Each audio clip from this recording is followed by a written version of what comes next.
წარმოიდგინეთ, როგორ ეშვებით მძლავრი ნაკადების, უზარმაზარი ჩანჩქერებისა და სახიფათო კანიონების გავლით, მხოლოდ მაღალი ტექნოლოგიის პლასტმასისა და თქვენი უნარების იმედად რომ გადარჩეთ. ექსტრემალური კაიაკინგი ადამიანის გამძლეობისა და სიმამაცის ზღვარს წევს, მაგრამ ის საფრთხეების გარეშე არ არის. წყლის მორევებიდან დაწყებული, მორებით გაგრძელებული და ყველაზე საშინელი კოშმარით რაც კი შეგიძლიათ წარმოიდგინოთ, რომელიც წყლის ქვეშ იმალება. მოემზადეთ, რადგან ჩვენ გავდივართ 4 ყველაზე საშინელი ექსტრემალური კაიაკინგის შემთხვევის გულის შემძვრელ მომენტებზე ადამიანის ისტორიაში. მაყურებელმა სიფრთხილე უნდა გამოიჩინოს. 2011 წლის აგვისტოს მე-7 დღეს ალან სეტჩერი და კიდევ რამდენიმე კაიაკერი კალიფორნიის სტანისლაუსის ეროვნული ტყის ჩერი კრიკზე დაეშვნენ. ის რაც მხიარული გასეირნება უნდა ყოფილიყო მდინარეზე, მალე კოშმარად გადაიქცეოდა და სამუდამოდ შეცვლიდა მათ ცხოვრებას. თუ ფიქრობდით, რომ კაიაკინგი მშვიდი მოგზაურობაა მდინარეზე, კიდევ ერთხელ დაფიქრდით. წინასწარ განუსაზღვრელი დინებები, მოულოდნელი შტორმები და წყალქვეშა საფრთხეები, როგორიცაა მორები და ქვები, თქვენს ამაღელვებელ თავგადასავალს გადარჩენისთვის ბრძოლად აქცევს. და ეს არც კი მოიცავს სწრაფად მოძრავ მორევებს. ერთ-ერთ ასეთ მორევში გაჭედვა შეიძლება სასიკვდილო განაჩენი იყოს. მაშინაც კი, როცა კაიაკინგის გამოცდილება გაქვს, შეიძლება მორევში აღმოჩნდე და ვერანაირად ვერ გამოაღწიო. და 28 წლის ალან სეტჩერი გამოცდილი კაიაკერი იყო. ის პორტლენდიდან იყო და ძალიან უყვარდა სხვებისთვის თეთრი წყლის კაიაკინგის სწავლება. მისი თქმით, სპორტმა მას სიცოცხლის ბოლომდე მეგობრები გააცნო და საკუთარ თავზე უფრო მეტი ასწავლა, ვიდრე მის ცხოვრებაში რომელიმე სხვა საქმე. ეს სპორტი სხვა ქვეყნებში ტურისტული ადგილებიდან შორს მიყვევარ და დედამიწის ყველაზე საიდუმლო ადგილებში მაყვანინებს. ამასთან ერთად კი ადამიანად თავდაბლად დარჩენაში მეხმარება. ეს კონკრეტული კაიაკინგის მოგზაურობა რამდენიმე წლის განმავლობაში იგეგმებოდა. ალანი და მისი ერთ-ერთი მეგობარი ყოველთვის საუბრობდნენ აპერჩერიზე, როცა ერთად ნიჩბავდნენ. აპერჩერი კრიკის სამდღიანი ექსპედიცია, სავსე დიდი ჩანჩქერებით და გრძელი სწრაფი გრანიტის ბუნებრივი ჩამოსასრიალებლებით. ეს იყო ჯადოსნური ადგილი, რომლის შესწავლასაც ვეღარ ითმენდნენ. მაგრამ მათი გეგმები, გაევლოთ ჩერი კრიკი, ყოველთვის იშლებოდა. ალანის მოგზაურობა ბოლო წუთს გაუქმდა, ხოლო მისი მეგობარი დაშავდა. ამიტომ მათი პირველი თავგადასავალი უნდა გადადებულიყო. შემდეგ ჯერზე, როცა ისინი მოგზაურობას გეგმავდნენ, ერთმა მუხლი დაიზიანა, ხოლო ალანმა ნეკნები დაიზიანა. ჩანდა, რომ აპერჩერი ისევ ხელიდან გაუცურდებოდათ. იქნებ ეს გაფრთხილებად უნდა მიეღოთ. მაგრამ ბოლოს, კვირების დაგეგმვის, სამუშაოდან დროის გამონახვისა და წყლის დინებებისთვის თვალყურის დევნების შემდეგ, ისინი მზად იყვნენ. მათი გუნდი ძალიან სანდო იყო. ალანი, გრეგ სპაისერი, ზაკ ლენუარი და კიდევ ერთი მეგობარი მზად იყვნენ წასასვლელად. ზაკი და გრეგი აპერჩერიში რამდენჯერმე ყოფილან, რაც ალანს ამ უცნობ წყლებში გარკვეულ თავდაჯერებულობას აძლევდა.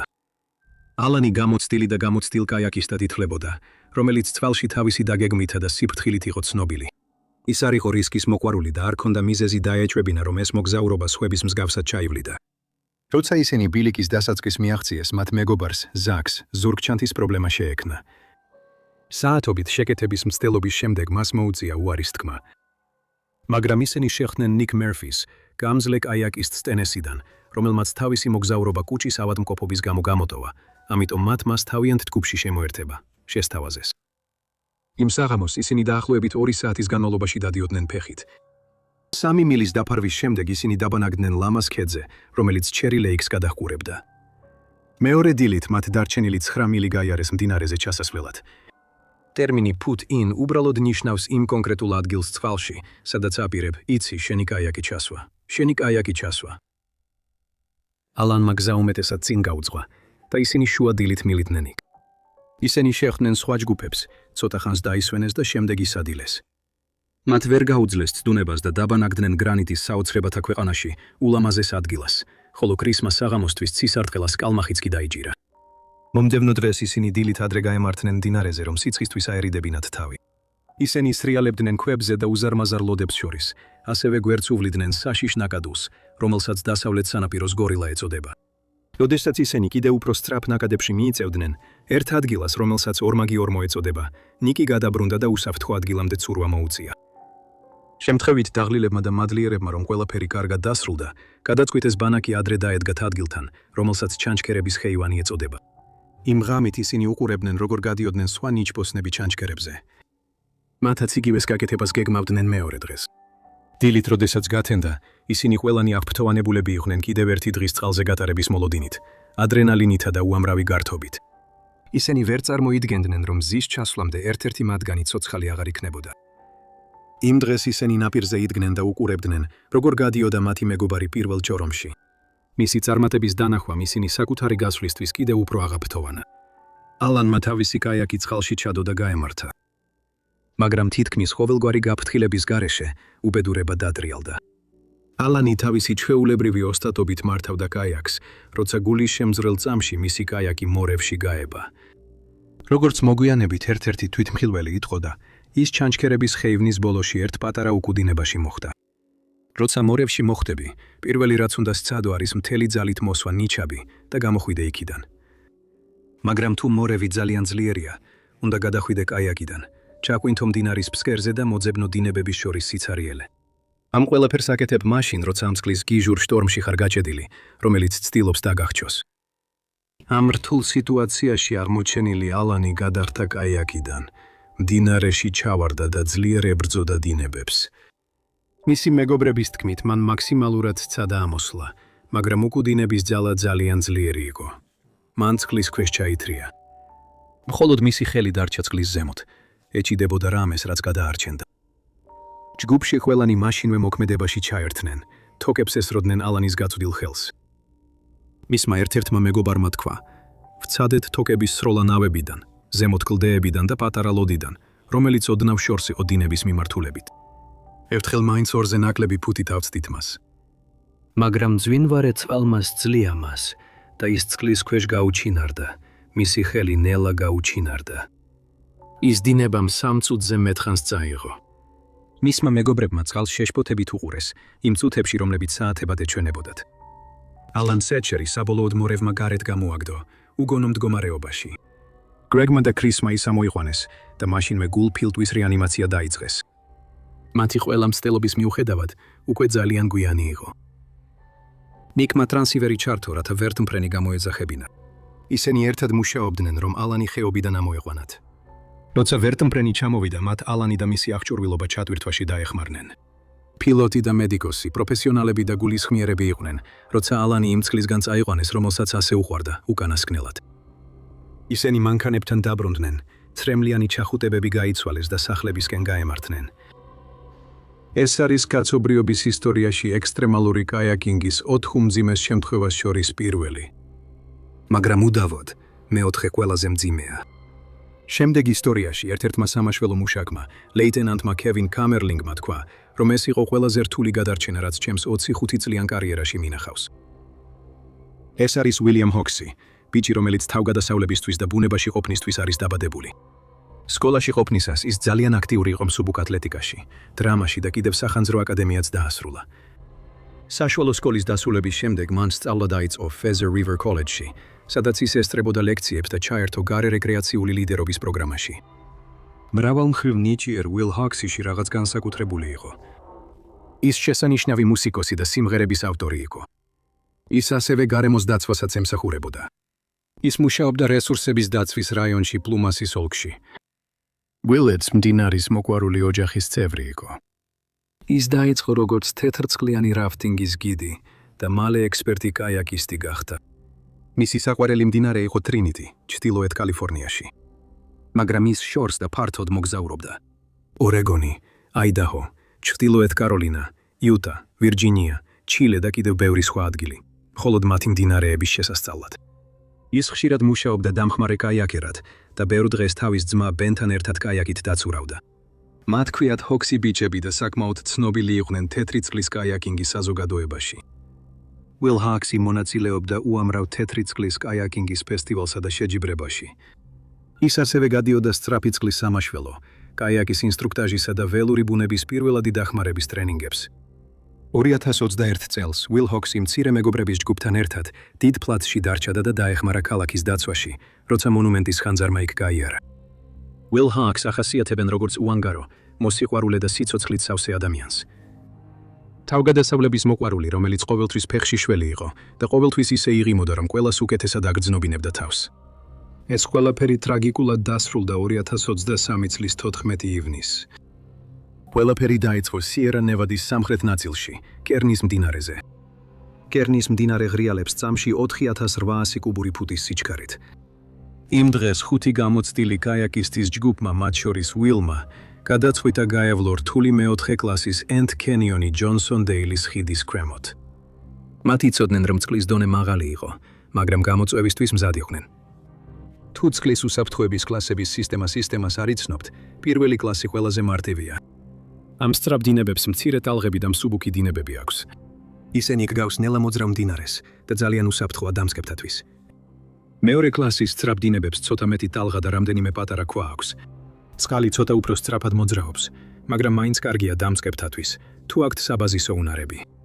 მესამე კლასის სწრაფ დინებებს უფრო დიდი ტალღები და მეტი ქვა აქვს. წყალი სწრაფად მოძრაობს და შეიძლება გჭირდეთ ნავის ფრთხილად მართვა. ისინი ცოტა უფრო ამაღელვებელია და გარკვეულ გამოცდილებას საჭიროებს. მეოთხე კლასის წყალი, როგორიც ვილს უნდა გაგაევლო, ძალიან დიდი ტალღებით, ძლიერი დინებით და უამრავი ქვებით გამოირჩევა. წყალი ძალიან სწრაფად მოძრაობს და უსაფრთხოდ, გასავლელად კარგი უნარები გჭირდება. ისინი ამაღელვებელი და რთულია. ხოლო მეხუთე კლასი მხოლოდ ექსპერტებისთვისაა. ამ სწრაფ დინებებს აქვს უზარმაზარი ტალღები, ძალიან ძლიერი დინებები და ბევრი საშიში ქვა. წყალი უკიდურესად სწრაფია და მხოლოდ ექსპერტმა ნიჩბოსნებმა უნდა სცადონ ისინი. ისინი ძალიან ინტენსიურები და სარისკოები არიან. პირველი დიდი ვარდნის მეოთხე კლასის Four Bombay სწრაფის ბოლოში მდინარის შუაგულში მდებარე პატარა კუნძულისკენ მიიწევდა.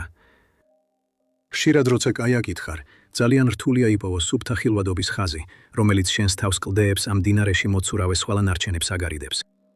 და რაც უფრო სწრაფია დინება, მით უფრო სწრაფი უნდა იყოს შენი რეაქცია, როცა წინ არსებულ დაბრკოლებებს ამჩნევ. ვილი, რომელიც მხოლოდ 26 წლის იყო, კაიაკით მიიწევდა ბუჩქებისკენ, როცა შენიშნა, რომ თითქოს მის გარშემო გასავლელი იყო. მან მაშინვე რეაგირება მოახდინა და დაიწყო წყვილი ახალი მიმართულებით. მაგრამ მოულოდნელად მან შეეჯახა წყლის ქვეშ დამალულ მორებს, რომლებიც ზედაპირზე იყო ამოწეული. ინსტინქტურად მან სცადა თავი დაეცვა, მაგრამ მორი ძლიერად შეეჯახა მის კაიაკს. მან გადმოაბრუნა მისი კაიაკი გვერდულად და გააბაის ისე, რომ თავი ძლივს ეყო წყლის ზემოთ. მდინარის ძალამ მიაჭირა მისი ნავი, რომელიც თანამედროვე კრიკის დიზაინის იყო და განსაკუთრებით განძლე იყო მიჯერის მიმართ. სიტუაცია კიდევ უფრო გააუარესა იმან, რომ რამდენიმე ტოტი შემოეხვია მის სხეულს და კიდევ უფრო დაამსხვრდია ამ საშინელ მდგომარეობაში. ჩვეულებრივ ასეთ სიტუაციაში კაიაკიდან გადახტებოდი და უსაფრთხოდ გაცურავდი, მაგრამ იმის გამო, რომ მორი ასე აჭედებდა მის კაიაკს და ტოტები მას აწვებოდა, ის სრულიად დამსხვრდეული იყო. ვილის მეგობარი მაშინვე მის დასახმარებლად გაიქცა და სასოწარკვეთილად ცდილობდა ამ სასიკვდილო მდგომარეობიდან გამოეღვანა. მაგრამ ეს ადგილი რთულად მისადგომი იყო. გადარეცხილი კუნძული მდინარის შუაგულში მისადგომად რთული იყო. ვილი განზე იყო, როცა მასთან მივიდნენ და ისინი ცდილობდნენ მისი თავი წყლის ზემოთ დაეჭირათ. მათ გამოიყენეს თოკები და მთელი ძალა, რომ გაეთავისუფლებინათ იგი, მაგრამ მძვინვარე წყალი ძალიან ძლიერი იყო. 90 წუთის გულის ამაჩუყებელი მცდელობის შემდეგ მათ დახმარება გამოიძახეს. ამასობაში კი მდინარე განაგრძობდა დონის აწევას. მდინარე საბოლოოდ წამში 10,000 კუბურ ფუტს მიაღწია, რაც უსაფრთხო გადარჩენას შეუძლებელს ხდიდა. ვილ ჰაქსი, 26 წლის გამოცდილი კაიაკისტი, გარდაიცვალა ივნისის 14-ს, როცა უმწეოდ იყო გაჭედილი ისტორიულად მაღალი დონის თვალში კერნის მდინარის ზედა ნაწილში. რაც ამ ტრაგიკულ ამბავს კიდევ უფრო ამძიმებს, არის ის, რომ წყლის ძალამ ვილ ჰოქსის ნავი და მისი სხეული ერთ ადგილას ერთი თვეზე მეთხანს შეინარჩუნა. დეპუტატმა ლეიტენანტმა კევინ კამერლინგმა განაცხადა, რომ მათ ინფორმაცია შემთხვევის შესახებ მიიღეს 14 ივნისს საღამოს 5 საათზე. როდესაც ნაკადი სიჩქარე იყო წამში 5,000 კუბური ფუტი, ისინი ვერ მიუახლოვდნენ მის კაიაკს. მათ სადეს მეორე დღეს და მის შემდეგ დღესაც, მაგრამ უსაფრთხო გზა მის მისაღწევად არ არსებობდა. შემდეგ დღეებში ნაკადის სიჩქარე კიდევ უფრო გაიზარდა. ისინი ელოდნენ და მდინარის ზემოთ გზაზე მოათავსეს მოადგილეები, რომლებიც ადგილზე 24 საათი რჩებოდნენ. ივნისის ბოლო კვირაში, როდესაც ნაკადი დაახლოებით 4,500 კუბური ფუტამდე შემცირდა, მათ სამაშველო ოპერაცია დაიწყეს. მათ მდინარეზე მაღლა თოკი გააბეს და მისი საშუალებით სამაშველო ნავი ნელ-ნელა ვილთან მიაცურეს. მაგრამ სწრაფმა დინებამ ნავი სწრაფად გვერდულად გადააბრუნა და მის ჩაძირვას დაემუქრა. მათ შეძლეს თავის დაღწევა და უსაფრთხო ადგილას დაბრუნება. როდესაც წყლის დონე 3,000 კუბურ ფუტზე ნაკლები გახდა წამში, მათ კიდევ ერთხელ სცადეს. მისი კაიაკი წყლის ძალამ ორად გატეხა. ბოლოს მათ წარმატებას მიაღწიეს. Will Hawksი ნაოსნობით დაკავებული ოჯახიდან იყო და ბავშვობიდანვე თავის მშობლიურ მდინარე ტრინიტიზე კაიაკით სეირნობდა. მისმა ოჯახმა ინტერვიუზე უარი თქვა. მათ იცოდნენ, რომ ყველაფერს სწორად აკეთებდა. ეს უბრალოდ უცნაური შემთხვევა იყო. გრძელი შრომის დრის უიკენდის მოახლოებასთან ერთად სტუმრებს თხოვეს თავი შეეკავებინათ მდინარეში შესვლისგან. იმ წელს კერნის მდინარემ 8 ადამიანის სიცოცხლე შეიწირა. თუ კაიაკინგის გულშემატკივარი ხარ, ალბათ გსმენია ბრენ ორტონზე. ეს 29 წლის ბიჭი პროფესიონალ კაიაკერებს შორის ერთ-ერთი ყველაზე ნიჭიერი იყო. მისი YouTube არხი Sandersი აჩვენებს მის ყველა მოგზაურობას გარშემო მსოფლიოში გადაღებულ გიჟურ კადრებს. ნორვეგიიდან აფრიკამდე, კალიფორნიამდე და ევროპამდე. ორტონი დედამიწის თითქმის ყველა მდიდარ თეთრწყლიან რეგიონში იმოგზაურა. ორტონს პროფესიონალ კაიაკერობამდე ბევრი უცნაური სამსახური ჰქონდა. მან სცადა თავი როგორც კოლ-ცენტრის თანამშრომელმა, ასევე სამშენებლო ობიექტის მუშამ. მან თუნდაც სამედიცინო კვლევებში მიიღო მონაწილეობა, რათა თავისი მოგზაურობები დაეფინანსებინა. ეს გამოცდილება მან საკმაოდ საეჭვოდ აღწერა. მაგრამ ყველაზე უცნაური იყო პერიოდი მის ცხოვრებაში, როცა ის სამარადის მუშაობდა. დიახ, სწორად გაიგეთ, ნამდვილი მესაფლავე. ის აშკარად იყო ადამიანი, რომელიც მზად იყო ყველაფერზე წასულიყო, რომ თავი გაეტანა და თავისი სიყვარული კაიაკინგი გაეგრძელებინა. ორტონი ხუმრობდა, სანამ კაიაკინგისთვის ფულს გადაუხდიდნენ. ახლა მგონია, რომ თითქმის ყველა შესაძლო სამსახურში მიმუშავია. მაგრამ როგორც კი კაიაკერად თავის შანსი მიიღო, ორტონმა რეკორდების დამხობა დაიწყო. მაგრამ მან მხოლოდ რეკორდები არ დაამხო. მან ზურგიც დაიზიანა. 2018 წელს ის კანადაში ჩანჩქერზე კაიაკით ჩადიოდა. ჩრდილო-დასავლეთის ტერიტორიებზე ასპუტიან, ალექსანდრას ჩანჩქერზე დაშვების მცდელობისას ორტონმა წყალში ძლიერად დაარტყა, რის შედეგადაც ზურგიც და სახეც მოიტეხა. დარტყმის შედეგად მან გონება დაკარგა და მისი გადარჩენა თანამგზავრ კაიაკერებს მოუწიათ. საბედნიეროდ მათ დროულად ამოიყვანეს იგი წყლიდან, მაგრამ ორტონმა მაინც გააგრძელა გზა ან ტრაუმით, ვერ მიხვდა, რომ ზურგი ჰქონდა მოტეხილი. რამდენიმე ძლიერი დარტყმა მივიღე და კომპრესიული მოტეხილობა დამემართა. მცადე ტკივილი სატანა, ვფიქრობდი, რომ უბრალოდ კუნთოვანი ტკივილი იყო. მაგრამ რამდენიმე კვირის შემდეგ საწოლიდან ვეღარ ავდექი. დაახლოებით 4 კვირის შემდეგ ისევ კაიაკინგს დაუბრუნდი. მაგრამ 8 კვირა დამჭირდა, სანამ ისევ ჩანჩქერებზე სირბილს დაუბრუნდებოდი. და ეს ექიმის რეკომენდაციით არ ყოფილა. ორტონმა კაიაკინგის სამყაროში გამორჩეული რეკორდი დაამყარა. მან ბრიტანელ კაიაკერებს შორის ყველაზე მაღალი დაშვება განახორციელა. 2018 წელს მან წარმატებით გადალახა დიდი ბანანის ჩანჩქერი მექსიკაში. ეს არის უზარმაზარი ჩანჩქერი, რომლის სიმაღლე 108 ფუტს აღწევს. ეს დაშვება იმ დროს კაიაკისტისთვის მეორე ყველაზე მაღალი ჩანჩქერის გადალახვა იყო ისტორიაში. დიდი ბანანის ჩანჩქერი უნიკალურ გამოწვევას წარმოადგენს. ის კაიაკისტებს აიძულებს ჩანჩქერში დაშვებას თოკით, რაც ორტონისთვის განსაკუთრებით რთული აღმოჩნდა. თოკით დაშვების შიშის მიუხედავად, ორტონმა შეძლო დაშვება ბოლომდე მიეყვანა. მან აღწერა, რომ ქვედა ნაწილში დარტყმა უზარმაზარი იყო. ორტონის რეკორდული მიღწევა დიდი ბანანის ჩანჩქერზე მის თავგადასავლებით სავსე კარიერაში გამორჩეულია. მან გამოთქვა სურვილი, რომ გაეწია მსოფლიო რეკორდისთვის, რომელიც აშშ-ში, ვაშინგტონის შტატში მდებარე პალუსის ჩანჩქერზე 198 ფუტზეა დაფიქსირებული. ორტონი გეგმავდა, რომ ამას მომავალში ეცადა და წყლის დონისა და ამინდის მსგავსი პირობების მიხედვით ან გაეთანაბრებინა, ან გადაეჭარბებინა ეს რეკორდი. თუმცა მას აღარ მიეცა შესაძლებლობა კიდევ ერთი რეკორდი დაემყარებინა. 2024 წლის 16 მაისს ორტონი კაიაკერების ჯგუფთან ერთად გაემართა. ისინი შვეიცარიაში მდებარე მოლესას მდინარეზე ჩავიდნენ, რომელიც ცნობილია თავისი ციცაბო მეხუთე კლასის ჩქერებით. როგორც ადრე ვთქვით, მეხუთე კლასი ყველაზე რთული წყლის ტიპია, სადაც ხანგრძლივი დაბრკოლებებით სავსე ან მძვინვარე სწრაფი დინებებია, რაც ნიჩბოსანს დამატებით რისკს უქმნის. ამიტომ ეს მხოლოდ პროფესიონალებისთვისაა განკუთვნილი. მოგზაურობა როგორც მოსალოდნელი იყო, ისე მიმდინარეობდა, სანამ ბრენ ორტონი წარმოუდგენელ გამოწვევას არ შეეჯახა. ის მოხდა საშიშ, მბრუნავ ნაკადში. ეს არის ჰიდრავლიკური ნაკადი, რომელიც წყალს იჭერს და ატრიალებს, რის შედეგადაც წარმოიქმნება მორევი. როგორც ალან სეჩერთან ნახეთ, ეს ფენომენი შეიძლება ძალიან სახიფათო იყოს და ყველაზე გამოცდილი კაიაკერებიც კი დაატყვევოს. ტიჩინოს რეგიონში მდინარეები, როგორიცაა ცნობილი ვერზასკა, ცნობილია მათი სილამაზითა და ციცაბო, პროლივით სუფთა წყლებით, რომლებიც ექსპერტ მეზღვაურებს იზიდავს. მაგრამ მაღალი წყლის დონეების დროს ამ მდინარეებში შეიძლება შეიქმნას სასიკვდილო ორმოები, რომლებსაც თავიდან აცილება რთულია. იმ დღეს ბრენი და მისი მეგობრები რთულ ნაპრალებში მიცურავდნენ, როცა ის ერთ-ერთ ამ მოღალატე ჰიდრავლიკაში გაება. ის სწრაფად ჩაითრია წყლის ქვეშ, აღდგენის მცირე შანსით. მიუხედავად მისი მეგობრების დაუყოვნებელი გადარჩენის მცდელობისა, ორტონი წყლის ტალვებში ჩაიძირა და აღარ ამოგვინთა. მისი ძებნა შეუჩერებლად გაგრძელდა. როგორც ადგილობრივი ხელისუფლება, ასევე მეგობრები დაუღალავად ჩხრეკდნენ მდინარესა და მიმდებარე ტერიტორიებს. ამ ეტაპზე ბრენი დაკარგულად ითვლებოდა. 2 კვირის განმავლობაში იმედმა და სასოწარკვეთილებამ გააძლიერა მასშტაბური საძიებო სამუშაოები. და ბოლოს სიმშვიდე მოჰყვა გულსათქენ აღმოჩენას. 2024 წლის 30 მაისს ბრენ ორტონის ცხედარი აღმოაჩინეს მაჯორეს ტბაში, პირდაპირ საზღვრის გადაღმა იტალიაში. მისი გაუჩინარება და შემდეგ მისი ცხედრის აღმოჩენა მძიმე ჩრდილს აყენებს კაიაკინგის საზოგადოებას. ისინი სასწაულის იმედს არ კარგავდნენ. იმ დღეს, როდესაც ბრენის ცხედარი იპოვეს, ადგილობრივმა ნაოსანმა სამართალდამცველებს შეატყობინა, როცა წყალში რაღაც შენიშნა. ტიჩინოს პოლიციამ მოგვიანებით ოფიციალურ განცხადებაში დაადასტურა ეს მძიმე ამბავი. ლოკარნოში დაახლოებით 11:00 საათამდე ცოტა ადრე, მაჯორეს ტბის წყლებში აღმოაჩინეს იმ მამაკაცის უსიცოცხლო სხეული, რომელიც 16 მაისს მოულესაში კაიაკით სეირნობისას გაუჩინარდა. აღმოჩენამ დაასრულა საძიებო სამუშაოები, მაგრამ საზოგადოება საყვარელი ადამიანის და კაიაკინგის ლეგენდის დაკარგვის ტკივილთან მარტო დატოვა, რომლის მემკვიდრეობაც მომავალშიც შთააგონებს სხვებს. პირველ 3 შემთხვევაში კაიაკისტებმა მდინარეში მორევებსა და დაფარულ საგნებს შეეჯახნენ, რამაც მათ სიცოცხლე დაუჯდათ. მაგრამ ამ ისტორიაში იოჰანეს ჰენდრიკ უცე ბოლო წამებშიც წარმოუდგენელ კოშმარს შეეჯახა.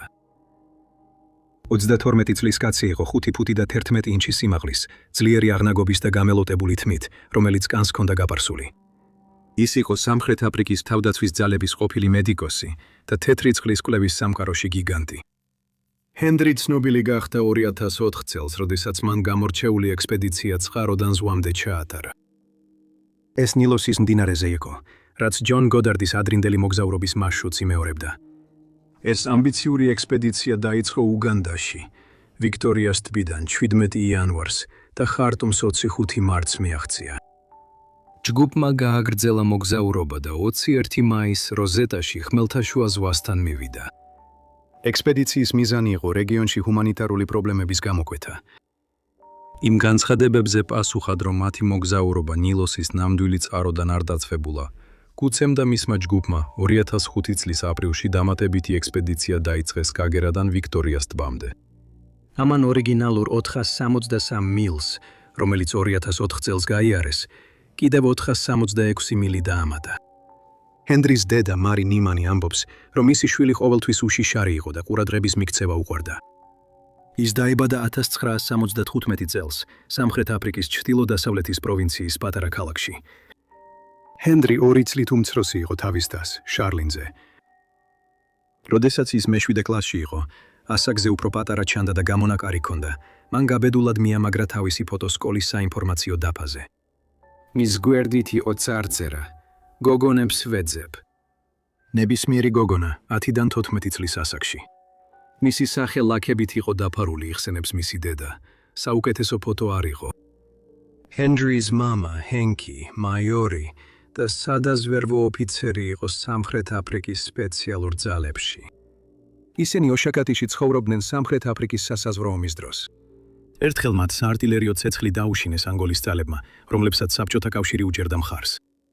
მემუარებში, რომელიც არასდროს გამოუქვეყნებია, ჰენდრიმ აღწერა ის აღტაცება, რასაც ამ თავდასხმების დროს გრძნობდა. როცა დაბომბვა იწყებოდა, საწოლის ქვეშ ვძრებოდი, როგორც მითხრეს. მაგრამ ფარულად ეს ძალიან მომწონდა. ეს თავგადასავალივით იყო, ზუსტად ისე, როგორც მამა ჩემი ომში იბრძოდა. ცხადია, ჰენდრის სურდა ცხოვრება რისკზე გაეტარებინა, მაგრამ რამდენად შორს წაიყვანდა ეს სურვილი. კაიაკინგის სამყაროში ის მას შემდეგ მოხდა, რაც 21 წლის ასაკში სამხრეთ აფრიკის თავდაცვის ძალები დატოვა. სამხრეთ აფრიკელი პიტერ მერედითი სულ ახლახან დაიწყო მუშაობა საფარი პარ ექსელანსში, როგორც რაფტინგის მენეჯერმა 1997 წელს, როდესაც ჰენდრი, რომელიც სულ ახლახან გამოვიდა არმიიდან 1 წლის შემდეგ, თავგადასავლების საძიებლად მივიდა. მეგობარი მოვიდა ჩემთან და მითხრა: "ეხლახან შევხვდი საოცარ ბიჭს. უნდა მოხვიდე და შეხვდე მას", ამბობს მერედითი. მოდი წავიყვანოთ და გავაკეთოთ სანდაუნერი ხეობის თავზე. ჰენდრი, რომელმაც ზამბეზიზე ჩამოსვლის შემდეგ მალევე მიიღო სამსახური ოპერაციების მენეჯერად, ვერტმფრენების საჰაერო ტურების კომპანიაში, ასხივებდა გადამდებ ენერგიას. ის ყურადღებით უსმენდა და ნათლად საუბრობდა, სრულად იყო ჩართული მერედითთან, რომელიც ასევე მსახურობდა სამხედრო ძალებში. მასში იყო განსაკუთრებული ინტენსივობა, ამბობს მერედითი. მის თვალებში თავდაჯერებულობა ანათებდა. მერედითმა მაშინვე შესთავაზა მას სამსახური, მიუხედავად იმისა, რომ ჰენდრის ცხოვრებაში არც ერთხელ არ ეცურა ამ მდინარეზე. ზოგადად მეხუთე კლასის მდინარის გიდად ადამიანს არ აიყვანდი, სანამ მას მინიმუმ 5 წლიანი გამოცდილება არ ექნებოდა. მერედითის უფროს დასჭირდა დარწმუნება, მაგრამ საბოლოოდ დათანხმდა. ერთი თვის შემდეგ ჰენდრი კლიენტებს მიმართულებებს აძლევდა მსოფლიოში ერთ-ერთ ყველაზე რთულ კომერციულ რაფტინგის მარშრუტის. ეს იყო ისე, თითქოს ევერესტის საბაზო ბანაკში შედიხარ, ისე რომ არასდროს გეცვია კრამპონები და ხალხს მწვერვალზე აღკავხარ. მაგრამ ეს თავდაჯერებულობა და უნარები ვერ მოამზადებდა ჰენდრის იმ შეხვედრისთვის, რომელიც მის ცხოვრებაში ბოლო კაიაკურ გასვლაზე ელოდა. 2010 წლის დეკემბრის მე-7-ს, კონგოს ლუკუგას მდინარეზე ყოფნისას, ჰენდრი კუცე ამერიკელებთან, ბენ სტუქსბერისთან და კრის კორბულიჩთან ერთად ნიჩაბს იქნევდა. ეს მონაკვეთი ცნობილია არა მხოლოდ საშიში თეთრი წყლებით, არამედ ნიანგებისა და ბეჰემოთების სიმრავლითაც. ექსპედიციის შესახებ განახლებები ინტერნეტში ქვეყნდებოდა. სტუქსბერის შეტყობინება მიიღეს ნოემბრის 29-ს. მან დაასკვნა, სულ რამდენიმე საათში სატვირთო გემზე ავალთ და 270 მილს გადავკვეთით. ქვემოთ და ტანგანიკის ტბის გადაკვეთით ტანზანიაში, შემდეგ კი ამ უზარმაზარი ტბის ერთადერთ გამონადენთან, კალამიში, კონგოს დემოკრატიულ რესპუბლიკაში, სადაც იწყება ლუკუგას მდინარე. ჯგუფის ბოლო სპათ მესენჯერის გადაცემა იყო დეკემბრის მე-5 რიცხვში, რაც მიუთითებდა, რომ ყველაფერი კარგად იყო. ადრინდელ 1 ნოემბრის ანგარიში სტუქსბურიმ ჰენდრი ციტირე. მას ჰქონდა შეუდარებელი გამოცდილება აფრიკის საშიში წყლის ცხოველების გარემოში ნავიგაციაში. ჰენდრიმ თქვა, ერიდეთ ედებს, განსაკუთრებით პატარაებს, რადგან იქ 3 ტონიანი ჰიპოპოტამები არიან, რომლებიც შუაზე გაგხევენ. არ მიუახლოვდეთ ნაპირს, რადგან ნიანგები მზეზე თფებიან და შეიძლება სადილად თქვენზე ინადირონ. მოკლედ, იყავით ჩემ უკან და მიყევით ჩემს მაგალითს. კითხვები ხომ არ გაქვთ? მდინარის შესარხევთან არის ნიანგი, სახელად გუსტავი, რომელიც უძველესი და კარგად ნასაზრდოები ადამიანი ჭამია. თუ თქვენ გენაუსო ღელავთ ექსპედიციის მომავალ კვირაზე როგორც ჩვენ, გთხოვთ მოусმინოთ ჰენდრის რჩევას და მიმართოთ წეს ნომერი 3-ს. რაც არ უნდა მოხდეს, არაენერგიულად. ამ შეტყობინებამ შემაძრწუნებელი ფონი შეზინა მოვლენებს, რომლებიც უნდა განვითარებულიყო. ისინი 120 მილზე იყვნენ დაშორებულნი იმ ადგილიდან, სადაც ლუკუგას მდინარე ტანგანიიკის ტბიდან გამოედინება. მათ ახლახან გადალახეს ის მონაკვეთი, რომელსაც ექსპერტები გაუვალს უწოდებდნენ. ახლა კი 100 მილის სიგრძეზე 7 წყლებში მიიწევდნენ, სანამ კონგოს მდინარე მათ წინ არ დადახვდებოდა. მაგრამ საფრთხე იმალებოდა და ეს მათ კარგად იცოდნენ. ამ ადგილებში ნიანგების შესახებ ამბებმა ისინი სიფრთხილეზე აიძულა, ამიტომ ისინი ერთმანეთთან ახლოს, მჭიდრო ფორმაციაში ნიჩბავდნენ. კორბულიჩი ნათლად იხსენებს იმ მომენტს. ნაპირზე სქელი სპილოს ბალახი იყო, ჩვენ კი დინების შუაგულში ძლიერად ვნიჩბავდით. ჰენდრის ფრიზლად ვაკვირდებოდი, სულ რამდენიმე ფუტით მის მარჯვნივ, ხოლო ბენი მის მარცხნივ წინ იყო. მოკლედ გადავიხედე, რომ ჩვენი გასწორება შემემოწმებინა და როცა ისევ შევხედე, ნიანგი უკვე ჰენდრისკენ ისროდა თავს. მესმოდა როგორ თქვა რაღაც, სანამ წყალში ჩაათრევდა. ეს იმდენად სწრაფად მოხდა, რომ მისი კაიაკი თითქმის წყლის ზედაპირის ქვეშ გაუჩინარდა. იყო ბრძოლა, მაგრამ მალე ყველა მოძრაობა შეწყდა. სტუქსბერის მოგონებაც შემზარავია. როცა ჰენდრის ყვირილი გავიგონე, ღმერთო ჩემო, ნიანგის ყბები მასზე იხურებოდა. უზარმაზარი, ისეთი ფართო როგორც მისი ტორსი. ეს შოკში ჩამაგდო. რამდენიმე წუთის შემდეგ, როცა ჰენდრის მისი ნავის ან ნიანგის კვალი აღარ ჩანდა, მივხვდით, რომ იქედან უნდა წავსულიყავით. ჩვენ მივაღწიეთ ახლო მდებარე სოფელს დაახლოებით 1 მილის დაშორებით და ადგილობრივების დახმარება ვთხოვეთ. სწორედ მაშინ შევნიშნეთ ჰენდრის კაიაკი, რომელიც მდინარეში მიქონდა დინებას. ჩვენ გავედევნეთ მას, იმედით, რომ რაიმე ნიშანს ვიპოვიდით. არაფერი იყო. მიუხედავად იმისა, რომ ცდილობდით სოფლის მცხოვრებლებთან ერთად საძიებო ოპერაციის ორგანიზებას, ისინი კატეგორიულები იყვნენ. ამ ნიანგს უკვე 9 სიცოცხლე წაურთმევია მათ საზოგადოებაში. ტრაგედიამ სოფელში გაიჟღერა, სადაც ჰენდრის აღჭურვილობის ყველაზე პატარა ნაშთებიც კი ვერ აღმოაჩინეს. ეს იყო ბნელი შეხსენება ბუნების დაუნდობელი ძალისა და იმ წყლებისა, რომელთა გადალახვაც გაბედეს. გმადლობთ ყურებისთვის და მომავალ ვიდეოში შევხვდებით. იყავით მამაცები და გაბედულად იცხოვრეთ.